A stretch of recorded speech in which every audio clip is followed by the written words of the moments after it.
আসসালামু আলাইকুম, সবাইকে স্বাগতম। আজকে আমরা কথা বলবো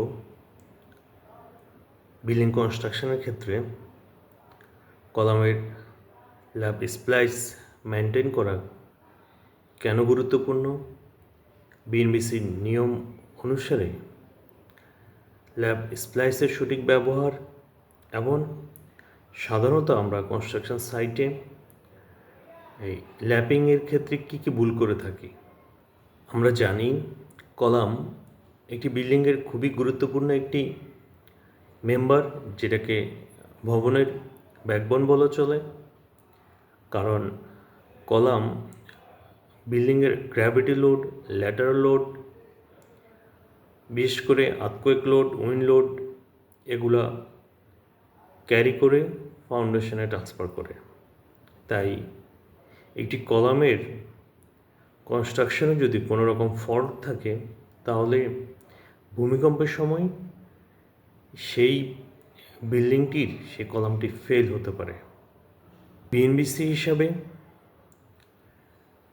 এটি কলামের ল্যাব স্প্লাইস সাধারণত কলামের মিড হাইটে দিতে হবে। কলামের বটমের দিকে অথবা টপের দিকে বিমের জয়েন্টের কাছাকাছি কলামের শেয়ার স্ট্রেস, বেন্ডিং মোমেন্ট এগুলা বেশি থাকে। তাই এসব অংশে যদি ল্যাপিং করা হয়, তাহলে এই কলামের জয়েন্ট ফেল হতে পারে এবং কলাম ক্র্যাক হতে পারে।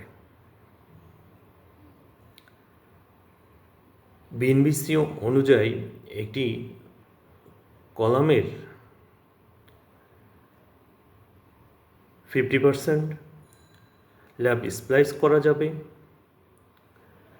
অর্থাৎ একই জায়গায়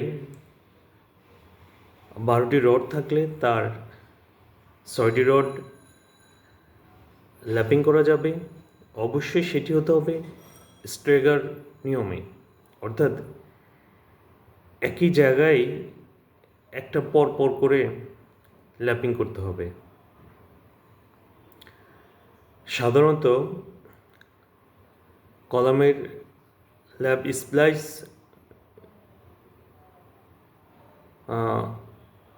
টেনশন স্প্লাইস হয়।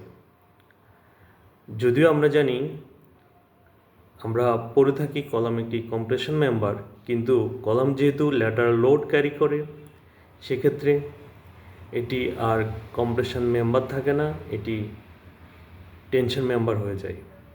তাই টেনশন মেম্বারের যেই ল্যাব স্প্লাইসের যেই রুলস বিএনবিসিতে দেওয়া আছে, সেটি আমাদের ফলো করতে হবে।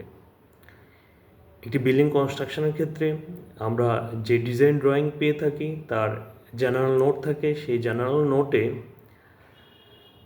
ল্যাব স্প্লাইসের ডিটেলস দেওয়া থাকে। কলাম কাস্টিংয়ের সময়, কলামের রড বাইন্ডিংয়ের সময় সেই নোট আমাদের ফলো করতে হবে। কনক্রিটের স্ট্রেংথ এবং রডের গ্রেডের উপর ডিপেন্ড করে ডেভেলপমেন্ট লেন্থ নির্ণয় করতে হয়, এবং ডেভেলপমেন্টের লেন্থের উপর ডিপেন্ড করে ল্যাব স্প্লাইসের লেন্থ নির্ণয় করতে হয়। এই ল্যাব স্প্লাইস যদিও একটি সামান্য ডিটেলিং, বাট কলামে এর গুরুত্ব অপরিসীম। ল্যাব স্প্লাইস যদি সঠিকভাবে করা না হয়, তাহলে ভূমিকম্পের সময় কলাম ক্র্যাক হতে পারে, কলামের জয়েন্ট স্লিপ হতে পারে। তাই আমরা অবশ্যই এটি ফলো করব।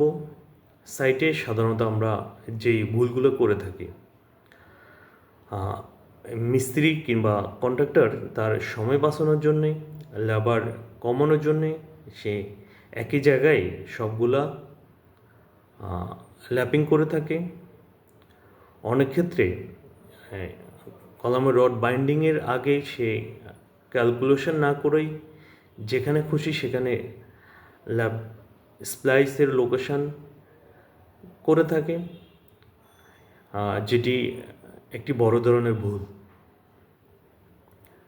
অনেক সময় ল্যাব স্প্লাইসের এই জোনটুকুতে সঠিকভাবে টাই বাইন্ডিং করা হয় না। অনেক ক্ষেত্রে আমরা অজুহাত দিয়ে থাকি যে এত বড় রড 17 ফিট 23 ফিট অথবা এর চেয়ে বেশি এত লেন্থের রড কলামের জন্যে খাড়া করে রাখা পসিবল হয় না। কিন্তু আপনি যদি প্রেশার ক্রিয়েট করেন, আপনি যদি আপনার অন্য প্রজেক্টের রেফারেন্স মিস্ত্রিদেরকে দিয়ে থাকেন, তাহলে দেখবেন তারা ঠিকই সেটি মেনটেন করতে পারে। সো কলামের ল্যাপিংয়ের ক্ষেত্রে সাইট ইঞ্জিনিয়ার কিংবা মিস্ত্রি কিংবা কন্ট্রাক্টরের কোনো অজুহাতই শুনবেন না। ভূমিকম্প প্রতিরোধী বিল্ডিং ডিজাইন এবং কনস্ট্রাকশনের জন্যে বিএনবিসি অনুযায়ী এই ছোটো ছোটো অনেক ডিটেলিংগুলা খুবই গুরুত্বপূর্ণ। এগুলা অবহেলা করলে আপনার বিল্ডিং বেশি দিন সাস্টেন করবে না।